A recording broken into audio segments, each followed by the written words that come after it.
Say hello to Marion. Hey Marion, this is for you. We're saying hello. This puppy is not the same size as cute little Nugget. This puppy is twice Nugget size and she's only 3 months old. This is Honey, everyone. I'm sure that she will be hanging around in videos and having lots of fun. She went for a car ride today and had a really good nap, so she's a bit crazy this afternoon. So, anyway, I'm going to go let her go out with Dan and spend some time. She may be in and out as I do today's video, but this is why my hair is looking crazy and I'm looking... This is as bad as a baby, except this doesn't go to the bathroom in a diaper. It has to go outside. But she's been a pretty good girl so far. And she is pretty. She's just a little wound up. Say goodbye. Say goodbye to everybody. Oh, okay. There you go. Oh. Good morning. My name is Lorrie. Welcome to my channel, We Are Quilters. We are working a little bit this month on the study in Scarlet. We will be working mainly on drafting and creating this block.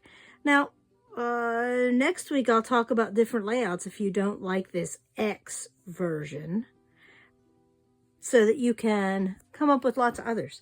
I do have lots of resource books to share with you today as part of this Drunkard's Path. If you've not listened to the audio, please listen to it. Okay, we have a quilt encyclopedia illustrated, and in it we have It's Drunkard's Path. It is also called Robbing Peter to Pay Paul. But if you listened to the audio, you will know why it is called Drunkard's Path. I do like this layout. That is a bigger layout than we will have. It has more blocks across. But you can make the blocks smaller. This is a 16-inch block. So each piece finishes at 4.5. Then we assemble it to a 16.5-inch block. But there is another name for it. And a beautiful, I love this picture. It looks like butterflies on the corners or bats, depending on how they did color placement. So there's one example of a resource book. Let me go grab a couple others.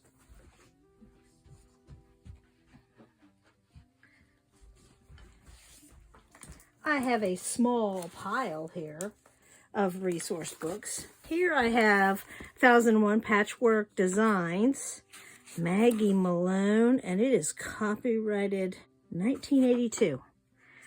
So there are some other layouts. We'll talk about those layouts, but there is the main layout. There are no templates or anything in this book, but if I look carefully at that, I can see that the proportions are about halfway in. About halfway in is how far that goes in. Now you will notice, let's take a look back at that other one. So that one's about halfway. This one, if I look at the proportions, is about 1/3 to 2/3. There's like 1/3 and then 2/3. So you can see that even though it's rounded, it's not always the same proportions. And here I have another book, The Quilter's Block Bible, The Essential Illustrated Reference, 100 Traditional and Contemporary Blocks. And this one is not quite half. It might be closer to half. It's pretty close to half. But that makes it a very fat X. There you can see. And this one, it has the two pieces, but it really does not have any directions or anything else. Let me switch that out. Then we have, and you'll love this book, 501 quilt blocks. And these ones are to finish at 4.5, 4 inches in a quilt. Yeah, that's the size. There are no real patterns in here, but they think you're going to make this unit that size. That's an inch. So it would be 1.5 inches, and then you would put it in this little tiny block. Someone has lost their mind. I'm sure it would be beautiful, like this picture, but oh my goodness. I like this book for ideas for bigger blocks, like 16.5, each one of these being 4.5. So there's another example. And this one, if I look at the proportions, it looks like it's about, I don't know, let's see. That's not 1/3. So it's smaller than 1/3. Smaller than 1/3. Maybe even 1/4. So it's much smaller and a finer look to it, more elegant. And then the last one that I have, and this one actually has a template. I'm sorry, I didn't show you the front of the book. 1,000 Great Quilt Blocks. And I do like this book. And if you use it a certain way, it tells you to use the template. So this one says, use B. So I would cut it here.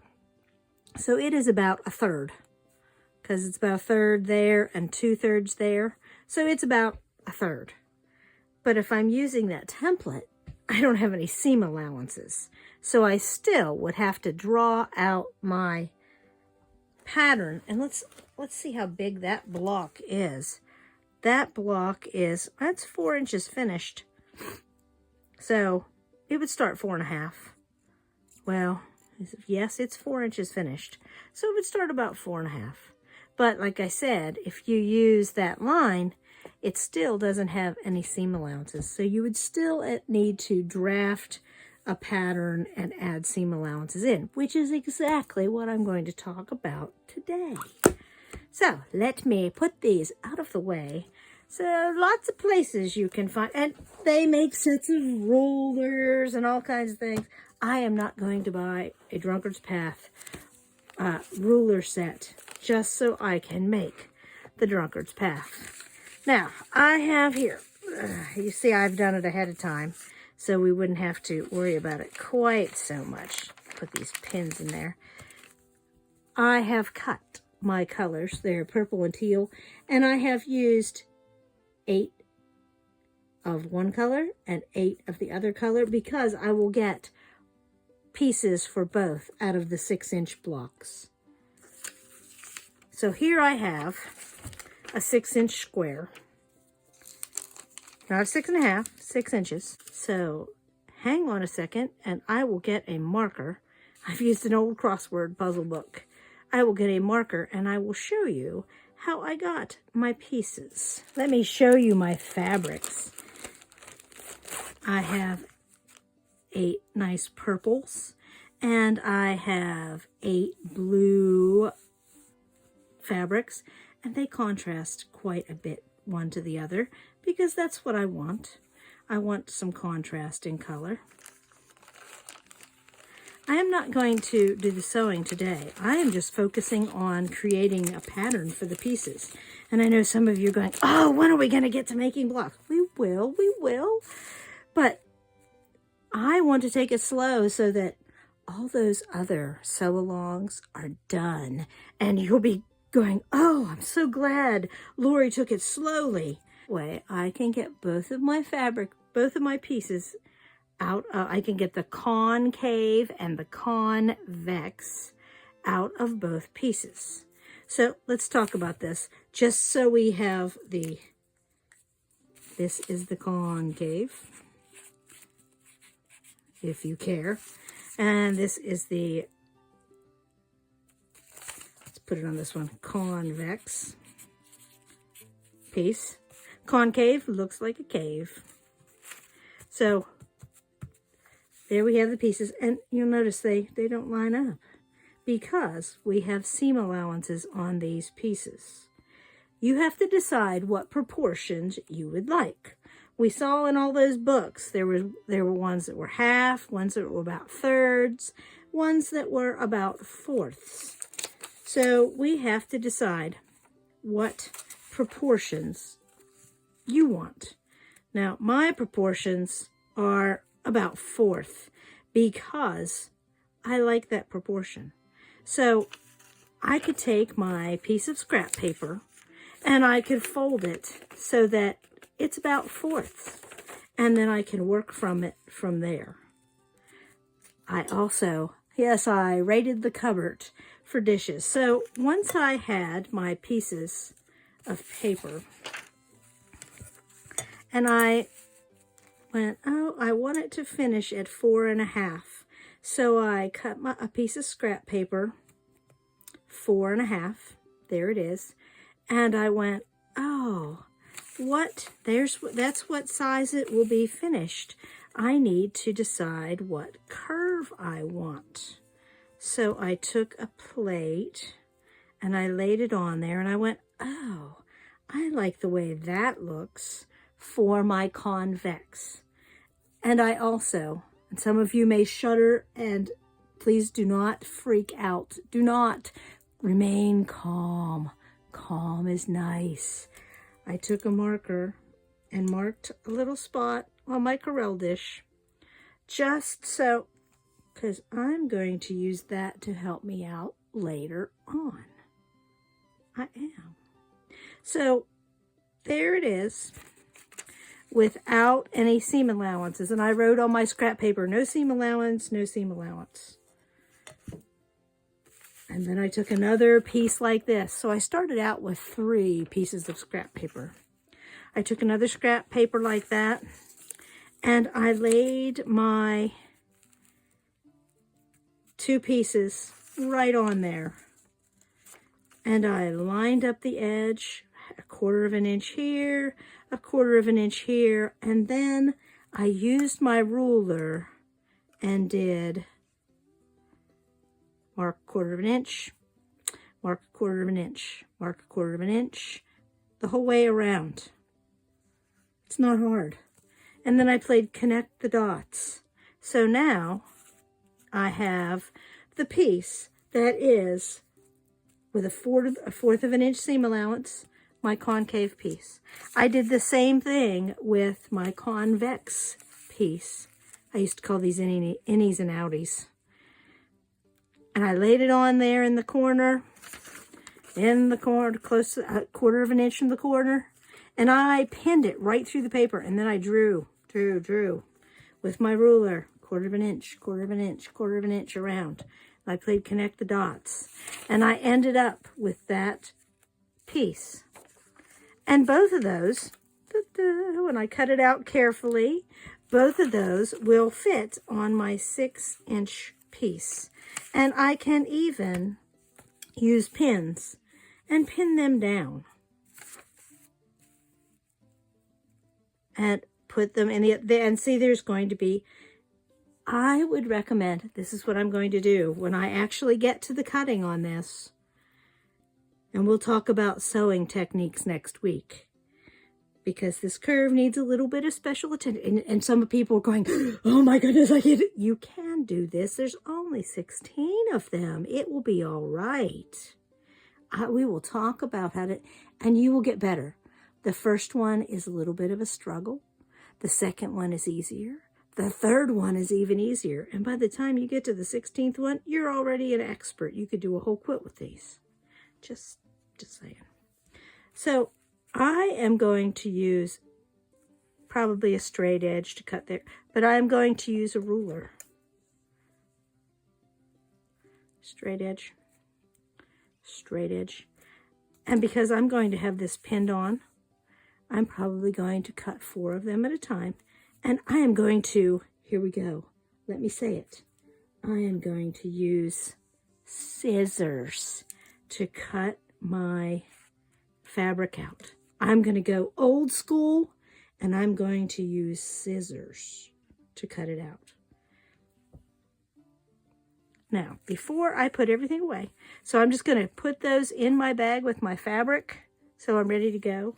Now I'm going to be doing some trimming when I'm all done. I said, you might want to mark your plate.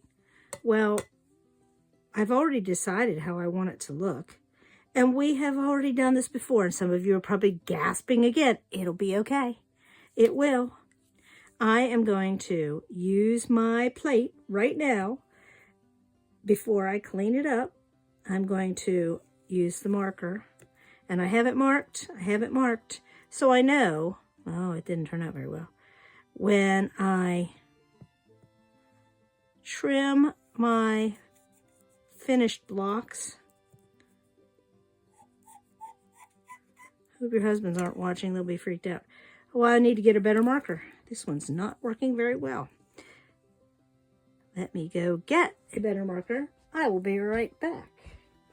Maybe it's time to put a new Sharpie in my pocket. Oh, there we go. So there I have it all set up for next week. And when I'm done, I will take that off with a little bit of fingernail polish, and it will be beautiful. This one's seen better days. So that is all for today. Look at that. I can almost line that up with the reflection. Oh, isn't that beautiful? So I'm going to go take this off with a little bit of, actually, you know what else takes that right off, those marks right off? A little bit of Dawn spray and a magic eraser. Poop, gone, gone. Next week, we are going to cut our fabric and we are going to sew. Oh no, we're just going to sew next week and trim next week. We're not even going to talk about the settings next week. We're going to do that on the 3rd week. This will be fantastic. And I know it seems like it's dragging it out, but I'm sure you have lots of other projects to work on at the moment. This will be great. I hope you have enjoyed this little lesson on concave and convex pieces. Bet you never thought you'd hear those words after you got out of high school.